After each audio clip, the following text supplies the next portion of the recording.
Hello everybody, Taher here with another Cyber Bite. Today we're talking about multi-factor authentication. Let's get started.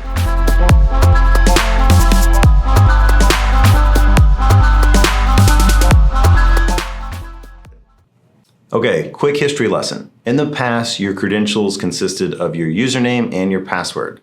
Unfortunately, those things were ending up on the dark web and everywhere else, so the bad guys were getting them fairly easily. Enter into the picture, multi-factor authentication. What is multi-factor authentication? When you put those credentials in, you're going to get another form of authentication. There's a lot of ways that this can come through, but the most common way is usually through a text message to your cell phone. So now you need your username, password, and that code that just got sent to your phone. That is multi-factor authentication. And that simple step that is oftentimes free for whatever you're using can stop the vast majority of compromises on your email, for instance.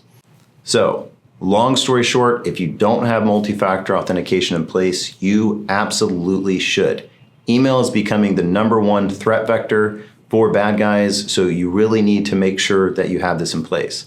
Now, we MFA pretty much everything, and you might be thinking, wow, that sounds terrible. I do not want to constantly be checking my cell phone. But don't worry, there are good ways around this. For instance, there are applications you can use that make it much easier on you. For instance, Authenticator app, it's a Microsoft free app, or Duo. And what this will do is when you're logging in, it will send you a push notification. You don't have to remember a code. It's just saying, is this you? And you can say, yeah. So it takes away that, like, looking at a code, trying to remember it and putting it in. Takes the burden away from MFA, but still has that security piece. So there's ways to make MFA easier. Now, if you're still doing it the old school way, or if you don't have this in place, I have to be totally frank with you.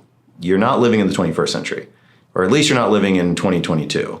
This is super important, and you have to have it in place for your business, especially your email, especially your VPN, all these important things that can get bad guys onto your systems. You have to MFA it. Trust me on this one. So if you don't have this in place, or if you need any assistance with multi-factor authentication, please reach out to us. We make it as easy as possible and yet still keep your business secure. We'd be happy to help. Just reach out anytime. And thank you so much for listening. Hope you have a great day.